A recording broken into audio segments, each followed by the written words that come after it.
पर्वत श्रेणी चोमायोमा युगडुम ग्लेशियर मानसरोवर झील से निकलती है, किस नाम से? सांगो नदी के नाम से। किस नाम से निकलती है? सांगो नदी के नाम से। सांगो नदी के नाम से निकल करके यह भारत में यांगयांग दर्रे में प्रवेश करती है, जो अरुणाचल प्रदेश में स्थित है, ध्यान रखना।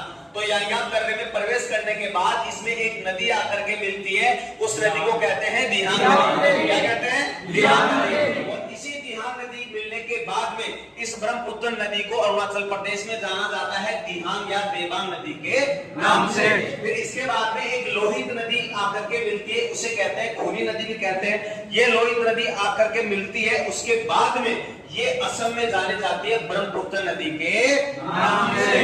और इसके बाद में यानी इसी के संगम पर कामाख्या माता का जो मंदिर है वो स्थित है, और इसमें जो मेला लगता है उसको अम्बुबाची मेला कहा जाता है, ठीक। और ये अम्बुबाची मेला को पूरे भारत का क्या कहा जाता है? कुंभ कहा जाता है। इसके बाद में यह विश्व के सबसे बड़े नदी द्वीप का निर्माण करती है। कौन सा द्वीप है? मांजुली द्वीप। कौन सा द्वीप? मांजुली द्वीप। और विश्व का सबसे छोटा नदी द्वीप कौन सा है? महानंदा द्वीप। इसके बाद में फिर भारत का सबसे बड़ा रेल यानी सबसे लंबा रेल सह सड़क, साथ साथ में रेल मार्ग और साथ साथ में सड़क मार्ग, तो रेल सह सड़क पुल कौन सा है? बोगीबील पुल। फिर उसके बाद ये ब्रह्मपुत्र जो नदी है वो बांग्लादेश में प्रवेश करती है और जमुना के नाम से जानी जाती है। फिर इधर से आता है कौन सी नदी? गंगा नदी। दोनों आकर के कौन सी धारा का निर्माण करती है? मेघना। और मेघना के नाम से यह ब्रह्मपुत्र जो नदी है किसमें गिरती है? बंगाल में। और इन दोनों के संगम पर विश्व का सबसे बड़ा डेल्टा का निर्माण करती है, जिसे कहते हैं सुंदरवन डेल्टा। और लोहित नदी के ऊपर भारत का सबसे लंबा सड़क पुल है, कौन सा?